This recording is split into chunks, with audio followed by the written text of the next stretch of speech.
안녕하세요. 반갑습니다. 오늘도 하나님 말씀으로 하루를 시작하는 모닝빵에 오신 여러분들 주님의 이름으로 환영하고 축복합니다.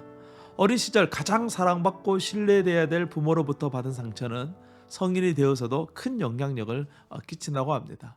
그래서 상담을 받을 때 이 어릴 적 받은 상처를 치유하는 일에 많은 부분을 할애하지요.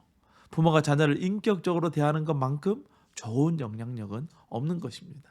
오늘 우리가 묵상할 하나님의 말씀은 사무엘하 14장 21절에서 33절 말씀입니다. 요압의 끈질긴 설득 끝에 다윗은 마음을 돌이켜서 압살롬을 불러오도록 합니다. 하지만 여전히 다윗은 압살롬을 용서하지 못해요. 3년이라는 긴 시간이 흘렀음에도 다윗은 압살롬을 받아들이지 못합니다. 그런데 성경은 다윗이 어떤 이유로 압살롬을 용서하지 못했는지에 대해서는 침묵하고 있어요. 다만 다윗이 압살롬을 대하는 모습을 통해서 아직 용서하지 못했구나라는 것을 알 수 있는 것이죠. 21절을 보면 다윗은 압살롬을 부를 때 청년 압살롬이다 라고 부릅니다. 24절에서는 다윗은 압살롬이 돌아왔지만 만나지 않고 집으로 그냥 돌려보내요. 28절에서는 다윗은 압살롬이 돌아온 지 2년이 지났음에도 만나지 않는다라고 말씀하고 있고 33절에서는 다윗이 압살롬을 만나기는 했지만 형식적인 인사만 하고 돌려보내진다라는 것을 볼 수 있는 것이죠. 압살롬이 암논을 죽인 것은 매우 큰 잘못임이 틀림없습니다. 하지만 압살롬이 그러한 죄를 짓도록 하는 것에는 다윗이 암논의 죄를 방조하는 것 때문이라는 것을 다윗도 알고 있어요.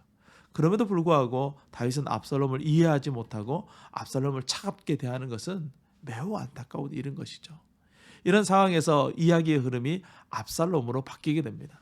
사람들은 청년 압살롬의 아름다움에 빠지게 되죠. 요즘으로 말하면 아이돌 스타가 된 것입니다. 그술에서 돌아온 압살롬의 긴 머리는 사람들을 매료시키기에 충분했어요.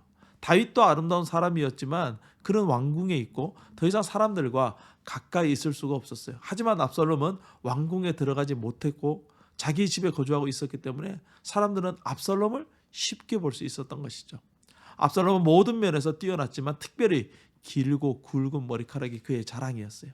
26절 말씀 보니까 1년에 한 번 머리카락을 자를 때 200세겔이나 되었다라고 말하는데 킬로그램으로 환산하면 약 2.2kg이 되는 아주 무거운 머리카락을 가지고 있었던 것이죠.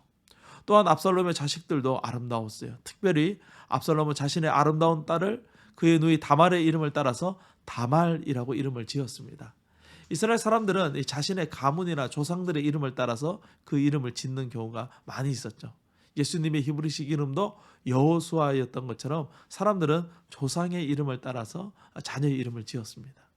모든 시선이 압살롬으로 집중되면서 앞으로 압살롬과 다윗 사이에 어떤 일이 일어날 것을 암시하고 있는 것 같습니다.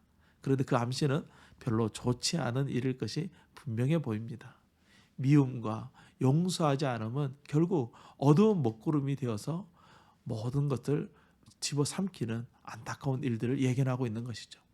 오늘 우리 안에 용서하지 못하는 마음, 미워하는 마음이 있다면 하나님 아버지의 사랑으로 치유되고 회복될 수 있기를 주님의 이름으로 간절히 축원합니다. 말씀은 우리를 하나님께로 인도합니다.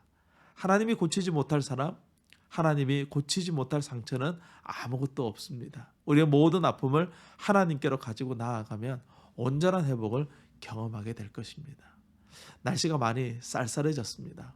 설악산에서는 또 첫눈이 관측되었다고 합니다. 오늘 하루 따뜻한 옷을 입으시고 따뜻한 마음으로 오늘도 승리하는 저와 여러분 되기를 주님의 이름으로 축원합니다. 오늘도 승리하세요. 샬롬.